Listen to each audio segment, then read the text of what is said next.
सांसद हनुमान बेनीवाल ने एमएलएसयू गेट के बाहर किया प्रदर्शन, बोले छात्र संघ चुनाव पर रोक लोकतंत्र का अपमान। दरअसल राष्ट्रीय लोकतांत्रिक पार्टी के सुप्रीमो और नागौर सांसद हनुमान बेनीवाल मंगलवार देर शाम उदयपुर दौरे पर रहे। सांसद बेनीवाल ने मोहनलाल सुखाड़िया विश्वविद्यालय के बाहर छात्र संघ चुनाव बहाल करवाने और बेरोजगार युवाओं को न्याय दिलवाने के लिए आयोजित छात्र अधिकारी युवा हुकार रैली को संबोधित किया।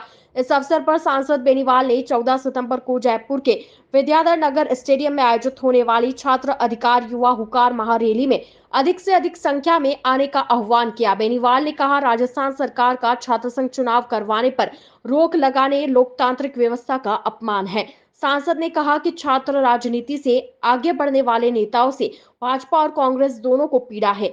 वहीं इस दौरान बेनीवाल ने कांग्रेस और भाजपा दोनों को आड़े हाथ लिया। आप भी सुनिए क्या कुछ कहा बेनीवाल ने।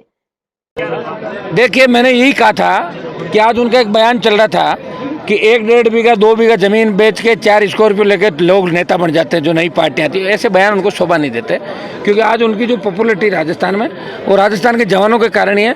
पहले तो कांग्रेस के अंदर उनकी पार नहीं पड़ी और इस तरह के बचकाने बयान देने ठीक नहीं है। उनको खुद का इतिहास याद रखना चाहिए कि सिर्फ अपने पिताजी के नाम का ही उनको मिला। कोई लड़ाई उन्होंने लड़ी नहीं लड़ी, कोई यूनिवर्सिटी के अध्यक्ष वो नहीं रहे, कोई पार्टी नहीं बनाई खुद की।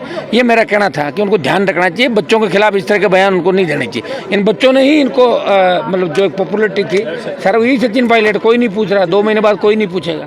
ये मेरी पीड़ा थी, मैंने बताई यहाँ पे। आपने पार्टी बनाई लेकिन वो पार्टी नहीं बनाई। पार्टी कहाँ बना पाए भाई, पार्टी नहीं बनती हर किसी से। पार्टी हनुमान बेनीवाल नहीं बनाई है खाली राजस्थान के अंदर। बयान देने के पीछे क्या मंशा हो सकती है? उनकी मंशा यही हो सकती है, बौखला गए।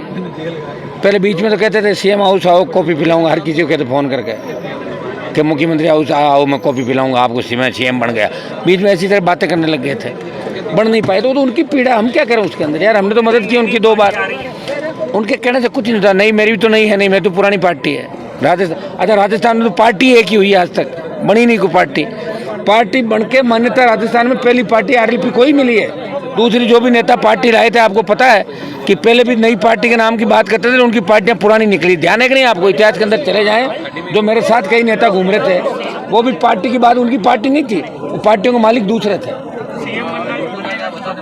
वो तो अदू अब गए खत्म। दूसरी बात पूछो आप, वो तो उनका तो अध्याय समाप्त है। आपने जो बीड़ा उठाया है छात्र संघ, देखिए मेरा मकसद छात्र संघ के चुनाव, लगता नहीं है कि इस बार चुनाव हो पाएंगे। आगे क्या रणनीति? यार एक बात तो, कोविड के अंदर जब हम पहली लहर में थे, हॉस्पिटल जाते तो कोई लगता था कि बचेगा, खैर भाई मर के ही निकलेगा। बच के आ गए ना अपन सारे, सबको कोविड हो गया। तो कोई इसका मतलब लड़ना थोड़ी छोड़ देंगे। चुनाव इस सरकार से कराएंगे, घोषणा कराएंगे। हमने बीड़ा उठाया तो बेक होने वाले नहीं है। और 1 लाख छात्र जवान जुटेगा जयपुर के अंदर। आप देखिए, हमने हमारा पूरा, चूंकि छात्र संघ से मैं आया हूँ और छात्र संघ से आया हूँ, मेरी पीड़ा है कि बच्चों के मैं आंसू नहीं देख सकता। इनके आंसू पहुँचने के लिए मैं आज गाँव डाणी घूम रहा हूँ। मैं भी नड्डा और गहलोत की तरह मैं भी हेलीकॉप्टर कहीं न कहीं जनता से लेके मैं भी घूम सकता था वोट मांगने के लिए, लेकिन पूरा 1 महीना बच्चों के चुनाव कराने के लिए लगा हुआ। और परसों जब 1 लाख जवान छात्र जुटेगा तो कांग्रेस का दिमाग भी ठीक होगा, बीजेपी का भी ठीक होगा।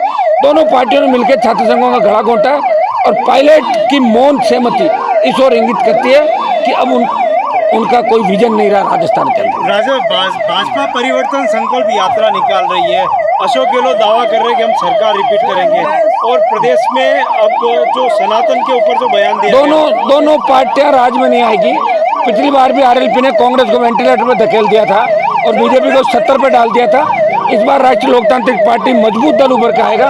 एक पार्टी 3rd नंबर पर चली जाएगी कांग्रेस बीजेपी में से, और कोई बड़ी बात नहीं कि राष्ट्रीय लोकतांत्रिक पार्टी सबसे बड़ा दल के रूप में आए, क्योंकि सबसे ज़्यादा जवानों की ताकत, किसानों की ताकत और जो आशीर्वाद, नए वोट जो जुड़ेंगे वो राष्ट्रीय लोकतांत्रिक पार्टी को मिलेगा राजस्थान में। आपके नागौर में एक बीजेपी कांग्रेस की नेता है जिसने बीजेपी ज्वाइन कर ली है, उससे कोई फर्क नहीं पड़ा। 5 बार उसके परिवार को हमने पहले ही हरा दिया ऑलरेडी।